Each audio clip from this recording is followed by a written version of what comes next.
Welcome to another edition of the Week in Review. This SKNIS produced program is intended to highlight the work of the Government of National Unity for the period March 20th to March 24th, 2017. I am your presenter, Lesroy Williams. In the top stories for this week, National Day of Mourning declared in honor of the late Sir Probin Innes. St. Kitts and Nevis observes World Water Day 2017 under the theme, Why Waste Water? Government continues efforts to increase potable water supply. Youth Policy Initiative enters final stages.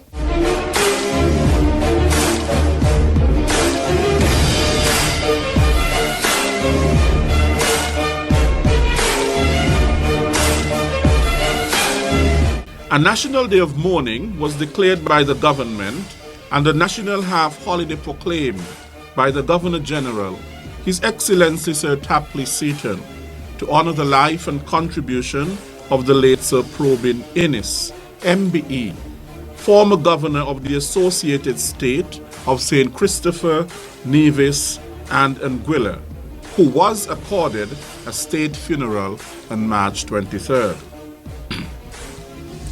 Flags on all government buildings were flown at half-staff on Thursday, March 23rd. The public was allowed to view the body of Sir Probin at Government House from 10 a.m.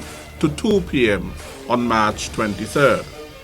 Meanwhile, a book of condolences was opened at government headquarters from Wednesday, March 22nd at 8 a.m.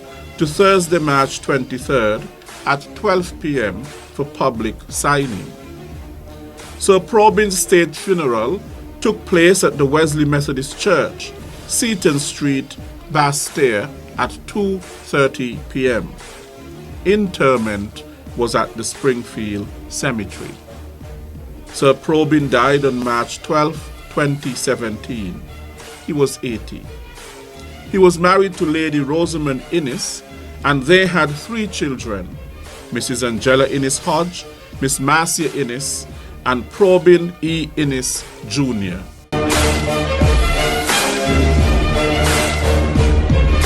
St. Kitts and Nevis joined the international community to commemorate World Water Day 2017, which was celebrated on March 22nd of this year, as a means of focusing attention on the importance of fresh water and advocating for the sustainable management of such a vital resource. According to the Honorable Ian Patches-Liburd, Minister of Public Infrastructure, who gave an address to mark the commemoration of World Water Day on March 22nd, the theme and campaign turned the spotlight on reducing and reusing wastewater is to help achieve Sustainable Development Goal number 6. There had always been a direct correlation between access to safe drinking water, proper treatment and disposal of wastewater, and human health. This is evidenced in St. Kitts and Nevis by our low infant mortality rate and decreasing incidences of water-related gastrointestinal illnesses among our population. This was achieved by providing universal access to clean drinking water, a program of disinfection of the Federation's water supply, and on-site treatment of wastewater. Meanwhile, the government of St. Kitts and Nevis continues to address the water issue in St. Kitts and Nevis with the aim of ensuring that persons have access to potable water by implementing a number of projects. During his address to observe World Water Day 2017, the Honorable Ian Patches-Liburd, Minister of Public Infrastructure, said that with the ongoing drought conditions throughout the region, his ministry took immediate remedial actions. A $200,000 water supply improvement project provided assistance to the residents of Saddlers who suffered for months without running water at the peak of the drought. A well was recommissioned in Lodge Village, a pump installed at Cedar Grove, along with other system improvements island-wide aimed at bringing relief to our residents. These interventions came at a total cost of over $500,000. Several other short and medium-term projects are underway as we endeavor to address the current water deficit in St. Kitts. A $40 million deep well drilling project was signed in January 2015 and was expected within 1 year to add another 2 million gallons of water per day to the Bastia system and alleviate our water woes in the short term. However, owing to delays in this deep well drilling project, your team, Unity Administration, contracted the services of Ocean Earth Technologies to conduct a parallel project in order to provide another 1 million gallons of water per day to augment our water supply in the Bastia Valley area.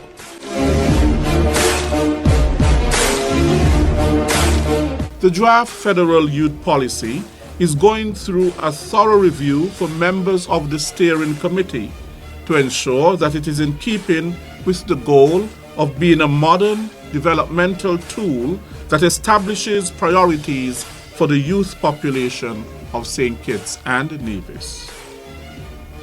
The latest review session was held on Friday, March 17th at the Parliamentary Lounge at Government Headquarters. The meeting was chaired by Vernon Connor, Special Advisor to the Minister of Youth, while youth expert Dwynette Eversley walked committee members through some of the chapters of the discussion draft policy and the accompanying goals and strategies. Mr. Connor said he was pleased with the process to date, having had a number of consultative sessions with public and private sector officials and other members of civil society, including youth groups, youth serving agencies, and young people throughout the Federation. I'm glad to report on behalf of the Ministries of Youth in the federal government and in the Nevis Island administration that the Federal Youth Policy Initiative has been a great success, and we have now completed a brand new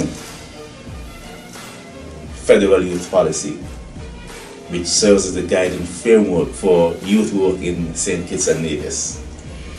And as I said, a brand new policy because yes, it is a brand new policy. And I say that within the context that there was a document that lay there for 15 years, which was a draft of what should have been the federal youth policy. But we received the mandate from our current Minister of Youth, the Honorable Sean K. Richards, to review what was in place before. And having reviewed it, we recognize that much work needed to be done, to the extent where we actually had to now produce a totally different, brand new federal youth policy document. We respect and appreciate the hard work that was done before over the past decade and a half for what was there in place, and we want to express thanks to those persons who contributed. And whatever they produced served as a very good springboard for us to reach to this level at this moment where we have a new, a totally different youth policy which is more current.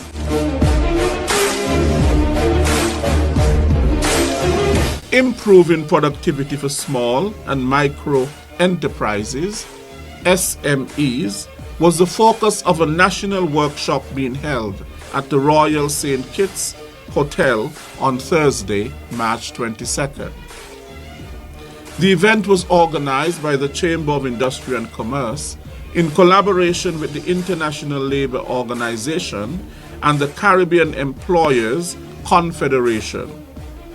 The effort is part of a wider initiative being hosted throughout the Caribbean community, CARICOM, to effect productivity improvements across every sector to ensure businesses in member states remain competitive in a globalized environment.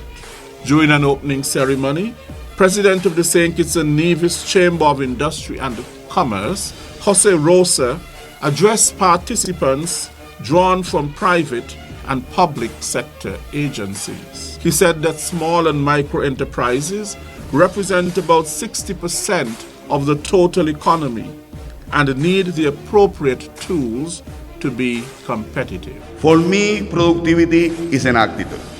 It is an attitude that we put in any action to drive meaningful results.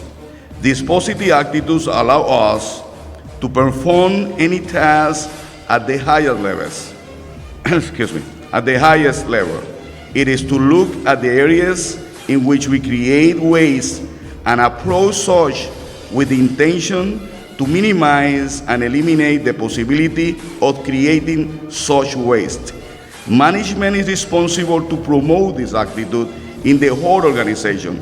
However, all have to come on board to promote a culture of inclusivity to engage the complete organization with clear direction and goals that foster in an attitude to attain excellence. Productivity is a factor that determines the success or failures of the organization. It's the sum of practices to convert any individual or organization to become competitive. It is not only to finish the race, but it is how we run the race which will determine our ability to continue in future races. The one-day meeting was attended by representatives from various companies, as well as officials from the Department of Labor and the St. Kitts and Nevis Trades and Labor Union. Topics explored included productivity and competitiveness indicators and measures to improve productivity at organizational levels. A panel discussion dubbed Productivity on the Front Line is also scheduled.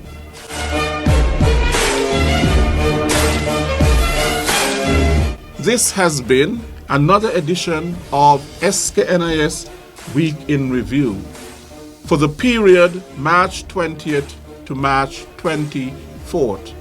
I am Lesroy Williams.